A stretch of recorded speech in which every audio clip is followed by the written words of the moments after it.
Welcome everyone, I am Nirvana Sparkle and this is a new 26 special. Which, you know what that means. It's time for our yearly jaunt into the portal and into Equestria Girls.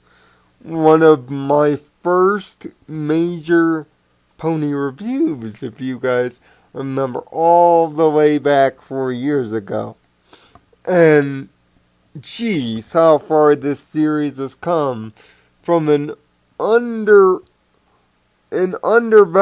and underdeveloped developed first entry that was a theatrical movie to a far superior sequel and to a sorta okay but acceptable third. Here we are with Legends of Everfree. The Legend of Everfree. Fourth Equestria Girls movie, and it picks up right directly where Friendship Games left off. Now keep in mind, if you want my thoughts on the other three Equestria Girls movies, go into the new 26 playlist, specifically the new 26, to see how they all turned out individually. If you haven't seen those three movies, then a lot of what you're going to see here doesn't make sense. So, for the purposes of keeping everybody on track, I would recommend that you watch the first three Equestria Girls movies. Especially, they're accessible via YouTube and Netflix, in which this movie was released exclusively to. Although, because of evil YouTubers, you can also find it on there. But please do it the legal way. Please. So, with that out of the way, if you haven't seen the movie yet, or you haven't seen the first three movies, please click out of the review right now, because it's not going to do you any good. But for those that are caught up, let's talk about this. Our favorite group of the Human Seven is off to Camp Everfree in a form of the Everfree Forest. This camp has been visited by multiple generations, including Celestia and Luna. For some odd reason, and all the girls want is a week away from all the magic stuff. Here's a funny thing. The events of the three movies have happened in the span of 2 months. 2 months continuity, people. It's amazing what can happen in 2 months. But then again, on March 24, it will be even more shocking. But anyway, Twilight is still haunted by the end of Friendship Games when she became the evil, magical, maniacal Midnight Sparkle. She can't seem to shake it. And Sunset knows all too well that she's having trouble doing it. So, they think a week at this famous camp retreat will get their mind off the magic stuff. And it doesn't take long for things to look that way. Because we are introduced to the camp's main two owners and counselors, Gloria and Timber, brother and sister owners of Camp Everfree. But wouldn't you know it, as in all camp story cliches, the human version of Filthy Rich, that's right, diamond tiaras, Tara's rich father wants to buy up the camp land to build a spa. Isn't it just so?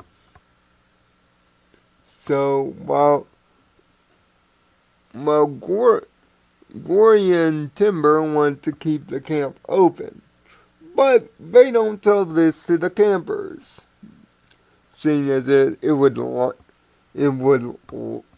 dampen the mood. On top of that, during Ghost Story Night, cliche in camp movies, a legend about a forest spirit known as Gaia Everfree is told by Timber. A magical spirit that watched over this version of the Everfree forest and allow their grandparents to build the camp here. But little do they know their ghost stories are becoming increasingly real. But that's not the main point here. The main point is that our intrepid group is starting to get magical superpowers. Yes, the law of dimensions is finally starting to kick in due to the interaction between the actual element of friendship from the proper series into this one. Magic has started to seep in and become part of the physical law of the Equestria Girls world. This is the biggest expression of magic in the series thus far, and quite frankly, if this world is going to live by the parallel but separate rule, it's not exactly working, Hasbro. It's better just to connect the continuities at this point and say that the two worlds are together. Trying to play the separate but equal card is really taking away the writing possibilities for crossover between the two. But if we are going to apply by this rule, the introduction of magic proper in this series has been well built up and well delivered.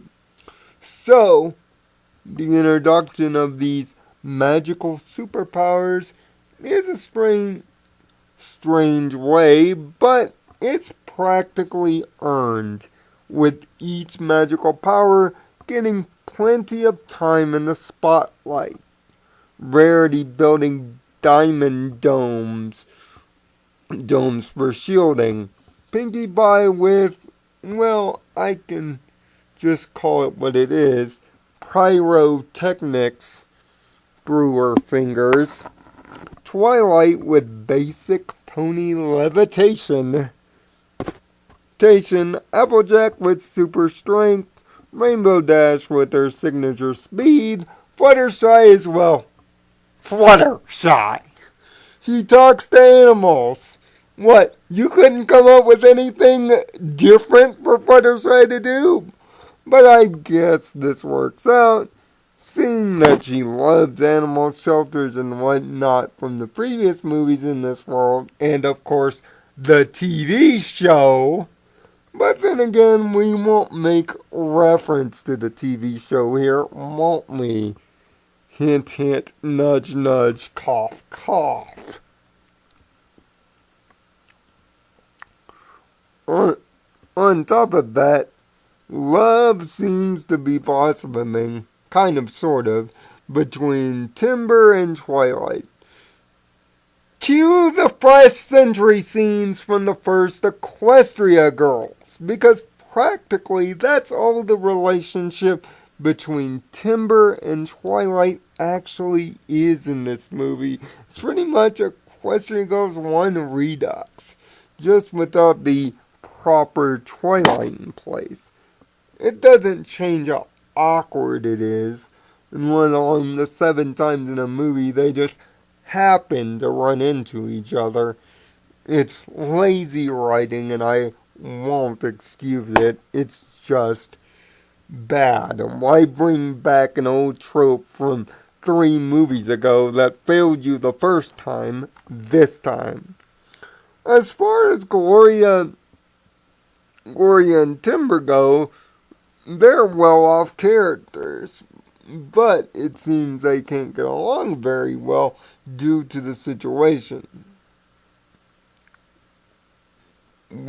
caused by Filthy Rich. So much so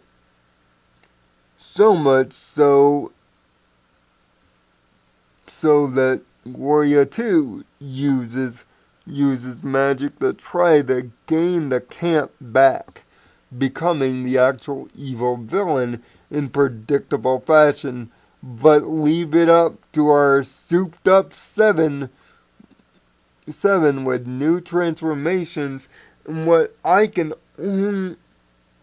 only within logic call this world's version of the elements of harmony. In fact, they are given in the exact same manner, almost verbatim with some changes, as they were given in the second episode of Friendship is Magic proper. With this new form of elements, Gloria is brought back to normal and peace is restored. Pretty basic, easy to understand plot, but the thing is, the movie goes by really quickly. Its pacing is fast. But due to that, there is no scene in the movie that has any kind of wasted motion. You're not going to have any wasted time here. And the animation quality is the best out of the 4 flicks. Really showing great color brightness, great animation consistency, and of course, seeing that the cast is the cast, the voice acting is on point. And of course, Equestria Girls has practically become the let's show how much Sunset Shimmer is better than the other one. And Legends of Everfree practically proves it in spades. With her ability to be the team's leader, be smart enough to figure out what's going on, and a better stealth ninja than even that of Solid Snake. Sunset Shimmer has really grown into a natural born leader, and it's a beautiful thing seeing her and Twilight's character growth parallels almost be verbatim, but both of these arcs being well written, well received, and well rewarded in time. The continuities are well connected and referenced to multiple times, which, yes, for some might get annoying, but by and large, it's done just fine. But the biggest standout are the musical tracks in this series. Music has always permeated the Equestria Girls series as a whole, and Legend of Everfree backs it up with some of the most powerful music yet given to the Pony series, and the best music in the Equestria Girls series since the aforementioned Rainbow Rocks. There are quite a few tracks that will probably be remixed, retooled, and resung a plenty from this movie, from the opening and closing tracks to even some of the ancillary tracks. The music overall is just well done here. And it plays well into the plot, but is not overly evasive. It's just done very well. And yes, this movie is quite literally fan fiction fuel. Even I won't deny the stuff that's being created here, which, oddly enough, has me thinking about a future video and a return of a certain series.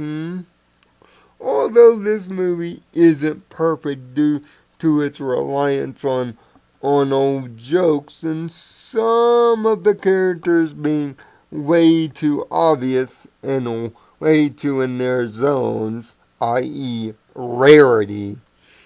Rarity in Equestria Girls is worse than rarity in the show.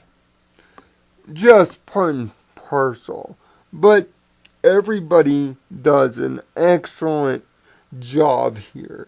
And as Equestria Girls continues to grow, with a fifth movie being nearly confirmed and is a sure thing due to the cliffhanger at the near ending of the movie, you can be assured that this time next year we'll be doing a review just like this all over again. Hopefully, the Equestria Girls series continues to grow by leaps and bounds, and now with magic proper due to the law of dimensions, the writing doors have seemingly opened up a bunch for things to be done in this universe. Although it would be even better if it was joined up with the show's proper continuity, but the opportunity is mute, and it's kind of sad that Azrael won't take it. But for this movie, it is most certainly better story paced and better delivered than the previous friendship games. The music comes out stronger, the animation is much better, and the plot has a much quicker but much more focused pace. There isn't a wasted minute in Legend of Everfree. And now let your fanfic fuel fly strong as I give Legend of Everfree free, not the highest recommendation, but close to it. A 5 out of 6 from our Harmony scale. If you have Netflix or are willing to wait a little bit, check out this movie if you are an Equestria Girls fan, or if you're just a fan of Sunset Shimmer. You won't be disappointed. And with the new things added to the continuity, there's certainly room for growth. This legend is worth keeping in mind. Now about that other video. Find peace in your own nirvana. Thanks for watching.